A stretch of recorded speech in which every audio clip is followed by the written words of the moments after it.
Hello সবাইকে। তো আজকে আমরা এই ভিডিওর মাধ্যমে আমাদের আগের ভিডিও যেটা ছিল, সেটাতে কিন্তু আমরা দেখছিলাম যে খুলনা বিশ্ববিদ্যালয় কিন্তু তাদের সেপারেট যে অ্যাডমিশন টেস্ট যেটা হবে, সেই পদ্ধতিতে ফিরে যাচ্ছে।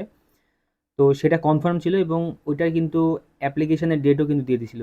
এবং এই ভিডিওর মাধ্যমে আমরা দেখার চেষ্টা করব যে আসলে এই খুলনা বিশ্ববিদ্যালয়ে তোমাদের ভর্তি হওয়ার জন্য যোগ্যতা কি কি দরকার এখন পর্যন্ত যেগুলো দেওয়া হয়েছে, এবং সেটার সাথে সাথে তোমাদের ইউনিট ভিত্তিক ভর্তির ক্ষেত্রে তোমাদের অ্যাডমিশন টেস্টের জন্য ফি কত লাগবে এবং পরীক্ষার তারিখ কোন ইউনিটে কবে, সেটার সাথে সাথে তোমরা সেকেন্ড টাইমার যারা আছো তোমরা কি এখানে দেওয়ার জন্যে এক্সাম দেওয়ার জন্য অ্যাভেলেবেল কিনা, এবং তার সাথে কোন ইউনিটে কারা এক্সাম দিতে পারবে সেটা সম্পর্কে কিন্তু এই ভিডিওর মাধ্যমে দেখানোর চেষ্টা করা হবে। আচ্ছা, তো প্রথমে চলে আসি। তোমরা যাদের তোমাদের হচ্ছে 2021-2022 সালে তোমরা হচ্ছে এসএসসি বা সমমানের পরীক্ষা দিয়েছো।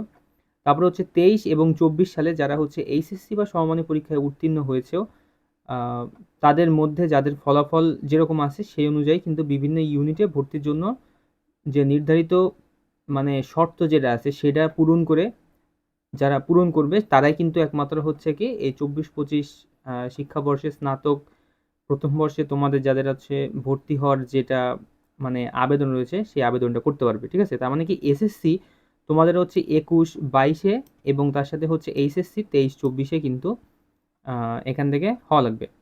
আচ্ছা, তোমাদের যাদের হচ্ছে ডিপ্লোমা ইন ইঞ্জিনিয়ারিং পরীক্ষায় এখানে হচ্ছে উত্তীর্ণ শিক্ষার্থীদের 2019 এবং 2020 সালে অনুষ্ঠিত এসএসসি বা সমমানের পরীক্ষায় কিন্তু উত্তীর্ণ হতে হবে। ঠিক আছে, তারপরে হচ্ছে তোমাদের এই ভর্তি পরীক্ষা কিন্তু ইউনিট ভিত্তিক অনুষ্ঠিত হবে। যেরকম হচ্ছে এ ও বি ইউনিটের ভর্তি পরীক্ষায় শুধুমাত্র বিজ্ঞান বিভাগের তোমরা যারা আসো তোমরা কিন্তু পরীক্ষা দিতে পারবে। এ আর বি ইউনিটে বিজ্ঞান ইউনিটের যারা আছো তারা কেবলমাত্র পরীক্ষা দিতে পারবে।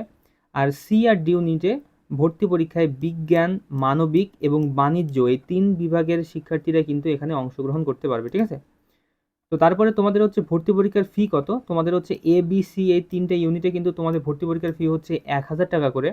আর ডি ইউনিটে তোমাদের ভর্তি পরীক্ষার ফি কিন্তু আসলে 700 টাকা করে। ঠিক আছে, তো তারপরে তোমাদের হচ্ছে স্থাপত্য এবং চারুকলা বিষয়ে ভর্তি ইচ্ছুক তোমরা যারা শিক্ষার্থী আছো তোমাদের এ ও সি ইউনিটের, তো তাদের আসলে আবেদন ফি কিন্তু এক্সট্রা আরও 200 টাকা কিন্তু দেওয়া লাগবে। ঠিক আছে, তো তারপরে এখন যদি আমরা চলে আসি হচ্ছে তোমাদের খুলনা বিশ্ববিদ্যালয়ের এবারের আসলে কোন ইউনিটে কবে কবে আসলে এক্সাম হবে।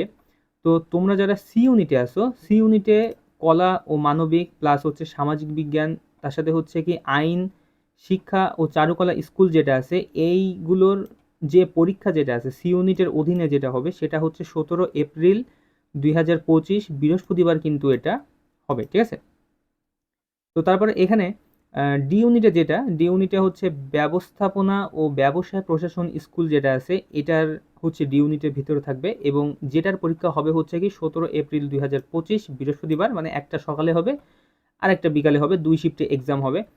তো তারপরে এখান থেকে হচ্ছে তোমাদের যারা হচ্ছে বিজ্ঞান ইউনিটে পরীক্ষা দেবে তোমাদের হচ্ছে এই ইউনিটে তোমাদের বিজ্ঞান প্রকৌশল এবং প্রযুক্তিবিদ্যা স্কুল বা সেট স্কুলে যে এক্সামটা সেটা হচ্ছে 18 এপ্রিল 2025 শুক্রবার হবে প্রথম শিফটে। তারপরে বি ইউনিটের যে পরীক্ষা যেটা আছে, বি ইউনিটে হচ্ছে জীববিজ্ঞান স্কুল বা লাইফ সায়েন্স স্কুল যেটা আছে সেটার পরীক্ষাটা হচ্ছে 18 এপ্রিল 2025 শুক্রবার কিন্তু এটা অনুষ্ঠিত হবে। ঠিক আছে, তো এটা হবে বিকালে আর এটা হবে হচ্ছে সকালে। ঠিক আছে, তো এটা রিলেটেড হচ্ছে ফার্দার নেক্সটে কিন্তু মানে টোটালি যখন ডিটেল আকারে যখন মানে হচ্ছে সার্কুলারটা আসবে তখন কিন্তু আরও ক্লিয়ার হবে।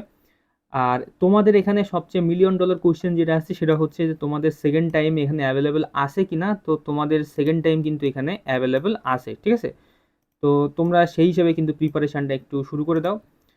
আর এটাই হচ্ছে এখন পর্যন্ত মানে হচ্ছে অ্যাডমিশান খুলনা ইউনিভার্সিটিতে আসলে তোমাদের যোগ্যতা এই পর্যন্ত দেওয়া আছে, তার সাথে তোমাদের ভর্তির ফি, তোমাদের ভর্তির তারিখ কবে কি হতে পারে, এবং তার সাথে সাথে তোমরা সেকেন্ড টাইমাররা অ্যাভেলেবেল কিনা এটা সম্পর্কে কিন্তু আপডেট হচ্ছে এটাই। ঠিক আছে, তো দেখা হচ্ছে পরে ভিডিওতে নতুন কোনো আপডেটের সাথে। আর তোমরা আসলে কোন রিলেটেড ভিডিও চাও এটা কিন্তু আমাদের কমেন্ট সেকশনের মাধ্যমে তোমরা আসলে মানে কমেন্ট করে আমাদের জানাতে পারো। তো তাহলে আমরা কিন্তু নতুন তোমাদের সেই প্রবলেমের জায়গাগুলো কিন্তু আসলে সলভ করার চেষ্টা করবো। ঠিক আছে, তো ধন্যবাদ সবাইকে, দেখা হচ্ছে পরে ভিডিওতে।